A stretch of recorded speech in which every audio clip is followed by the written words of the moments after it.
حضور نے ارشاد فرمایا کوڑا دیکھا آپ نے؟ کوڑا یہ جو مارا جاتا ہے سزا کے لیے، یہ ایک چھڑی ہوتی ہے، اس کے آگے چمڑے کا ایک پٹا سا لگایا ہوتا ہے، چھانٹا کہہ لیں اسے، وہ بہت موٹا نہیں ہوتا، باریک ہوتا ہے، اگر بہت موٹا ہو تو پھر وہ ضرب نہیں لگتی اسے، وہ باریک ہوتا ہے بالکل۔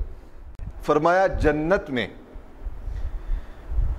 ایک کوڑے کے برابر جو جگہ ہے، فرمایا دنیا اور ما فیہا سے وہ بہتر ہے۔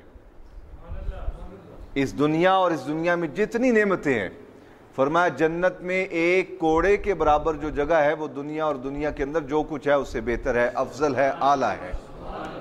اور ایک حدیث مبارکہ اس پہ اور سن لیں، حضرت سعد رضی اللہ تعالیٰ عنہ روایت کرتے ہیں، فرماتے ہیں آقا علیہ السلام نے ارشاد فرمایا اللہ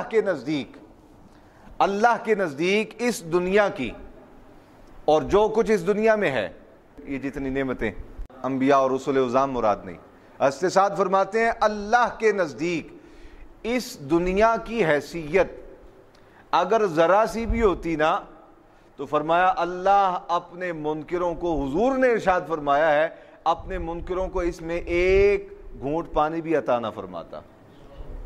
کافروں کو جو کچھ نعمتیں ملتی ہیں یہ اس بات پر دلیل ہیں کہ اللہ کے نزدیک اس دنیا کی کوئی حیثیت نہیں۔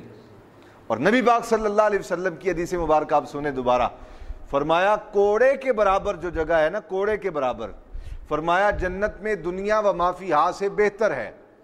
اب اس پر بہت ساری احادیث مبارکہ مزید موجود ہیں۔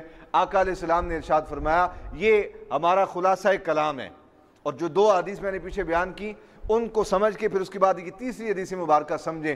حضور نے فرمایا جنت کی تمام نعمتیں ایک طرف اور مومن کو جنت میں حاصل ہونے والی دیدار الہی کی نعمت ایک طرف۔ اور ایک حدیث مبارکہ میں نے پڑھا، حضور نے ارشاد فرمایا اللہ کے دیدار کی نعمت جنت کی تمام نعمتوں سے افضل اور اعلیٰ ہے۔